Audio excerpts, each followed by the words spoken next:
friends, it's Tammy, and welcome back to my channel. Today, I'm going to do a video on my food saver. This is one I picked up at my local Walmart. You can buy them online or just about anywhere. Mine has an accessory port.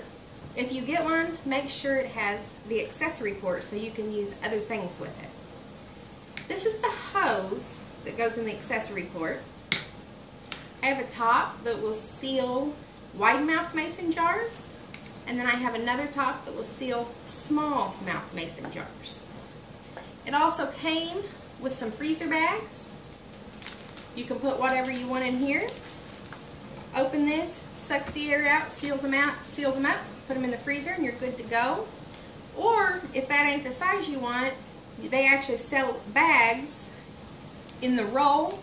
You just seal it wherever you want it, cut it off, and seal it on the other end.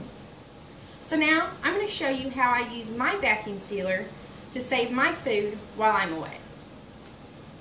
So I'm getting ready to go back to work on the truck. I purchased some Oreo cookies when I was off work. Obviously, I didn't get them all ate. If I leave them here, they're going to go stale.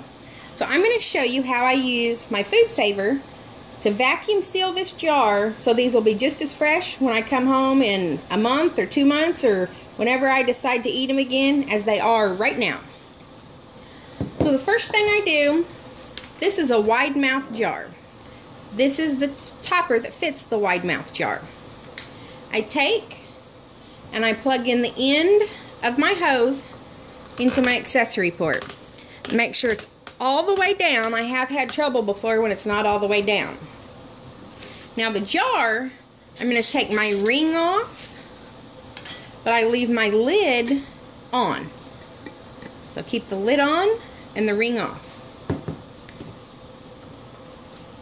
Okay, make sure you can see that. Now on the side, this controls whether or not this can open. It says rotate until locked. So I'm going to rotate that. You heard a click. It locks this lid down where you can't lift it. So I'm going to put the sealing cap onto my jar.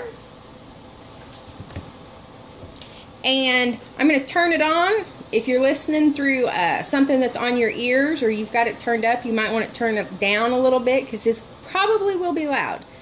And then I hit vacuum seal. It says vac seal right here. I hit this button.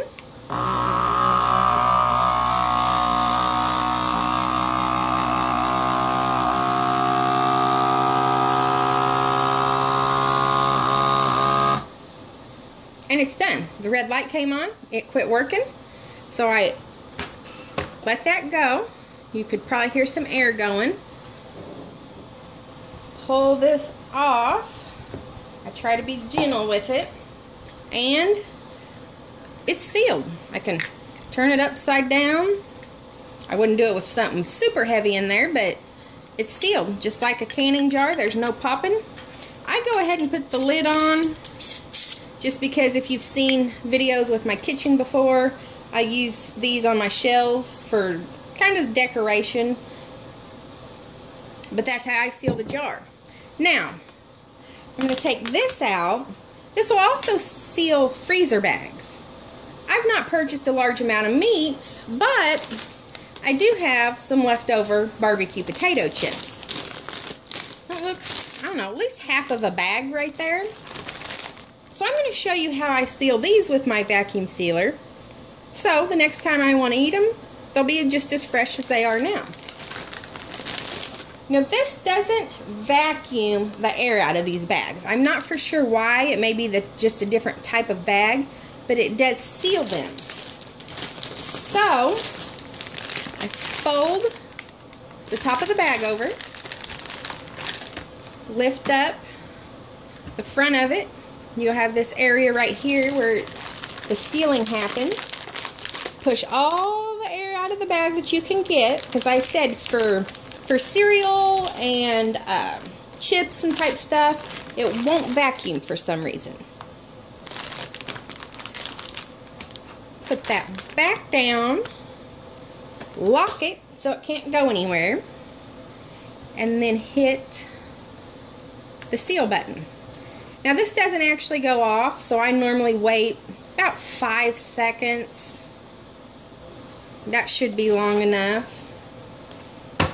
Pop it back open. The light goes off. Whoops. Drop it on the floor. And then, when I take it out, you can see there's a little line across there. It is sealed. It's actually sealed twice. It's sealed here, and then it's sealed on this side as well.